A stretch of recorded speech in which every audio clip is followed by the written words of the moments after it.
आज का आलोच्य विषय है जीव, प्रकृति, बंधन, मुक्ति और ईश्वर। इस दुनिया में जितने भी प्राणी हैं सभी प्रकृति के त्रिगुणात्मक बंधनों में बंधे हुए हैं और जीव चाहता है कि मैं मुक्त हो जाऊं, मुझे मुक्ति मिल जाए और शिव में मैं मिल जाऊं। तो विभिन्न प्रकार के लोग उपाय करते हैं, अनेक तीर्थों में जाते हैं, कहाँ कहाँ भटकते हैं मुक्ति को प्राप्त करने के लिए, अर्थात ईश्वर को प्राप्ति करने के लिए। लेकिन मनुष्य को खुद साधना करना होगा, खुद साधना अभ्यास करना होगा और इन प्रकृति के त्रिगुणात्मक बंधनों से ऊपर उठ जाना होगा। वही है मुक्ति। हमारा शरीर एक प्रकृति है। इस प्रकृति में 3 गुण हैं, सतः, रजा, तमा। ये तीनों गुणों में परिवर्तन होते रहता है। कभी रजगुण बढ़ता है, कभी सतगुण बढ़ता है, कभी तमगुण बढ़ता है। जब तमगुण बढ़ता है तो वह आलसी और प्रमादी हो जाता है और दीर्घसूत्रता अर्थात किसी भी कार्य को हमेशा टालते रहना, यह दीर्घसूत्रता कहलाता है। रजोगुण है, जब रजोगुण बढ़ता है तो मनुष्य भोगी विलासी होता है। भोग विलास को ही अपना मूल अच्छा स्वरूप मान करके उसी में लगा रहता है, उसी में उसे सुख मिलता है। परंतु जब रजोगुण से भी ऊपर उठ जाता है, जब सतोगुण में जाता है तो उसे आत्मज्ञान की प्राप्ति होती है और उसे एहसास होता है कि मैं कौन हूँ। उसे आत्मज्ञान हो जाता है कि मैं कौन हूँ। और जब आत्मज्ञान जब हो जाता है और फिर आगे बढ़ने की वो प्रचेष्टा करता है तो उसे आत्म साक्षात्कार होता है, अर्थात भगवान की प्रति भक्ति जब जागृत हो जाती है, उनकी तरफ आगे बढ़ता है तो परमात्मा क्या करते हैं? परमात्मा उन्हें आत्म साक्षात्कार करवाते हैं। आत्मज्ञान होने से सारा जगत में अपना ही आत्मस्वरूप देखता है तो ज्ञान का जो अहंकार मिट जाता है उसे, क्योंकि जो ज्ञान आया है वह उसी परम तत्व सत्ता से आया है और कोई छोटा नहीं, कोई बड़ा नहीं, कोई ऊंच जात नहीं, कोई नीच जात नहीं।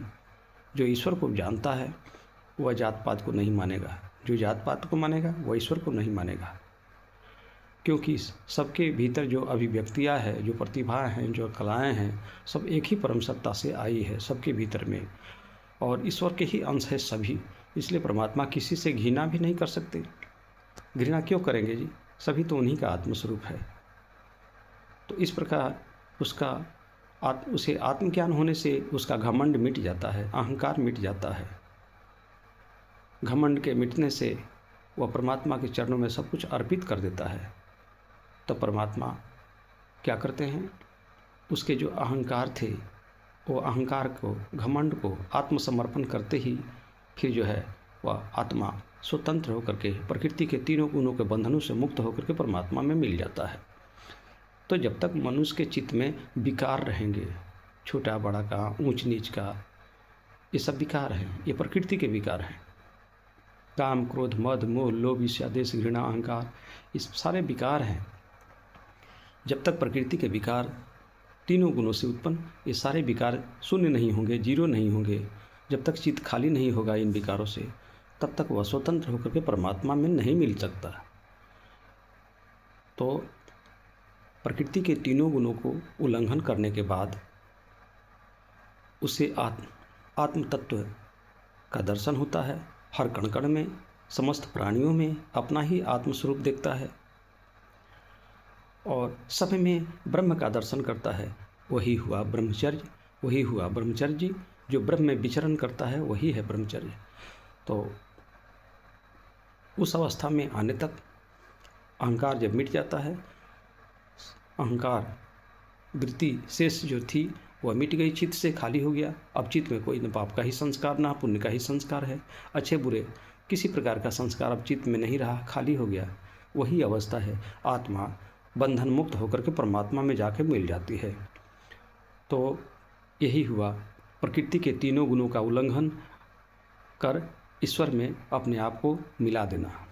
तो आत्मा और परमात्मा का जो महामिलन है यही है ईश्वर की प्राप्ति और वह व्यक्ति सर्वज्ञ बन जाता है। प्रकृति उसके अधीन हो जाती है। जो प्रकृति उसे बंधन में बांधी थी वह प्रकृति से ऊपर उठ गया और प्रकृति के नियंत्रण वो कर रहा है, अर्थात प्रकृति का डायरेक्टर बन गया। तो तीनों गुणों से युक्त जगत बना हुआ है, और जगत से जब ऊपर उठ जाता है तो वो हो गया जगत गुरु।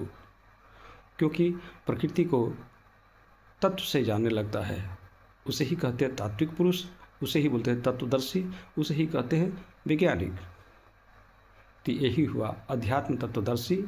जिन्हें अध्यात्म तत्व ज्ञान प्राप्त हो गया वह व्यक्ति जो है सर्वज्ञ बन जाते हैं, ऑलराउंडर बन जाते हैं।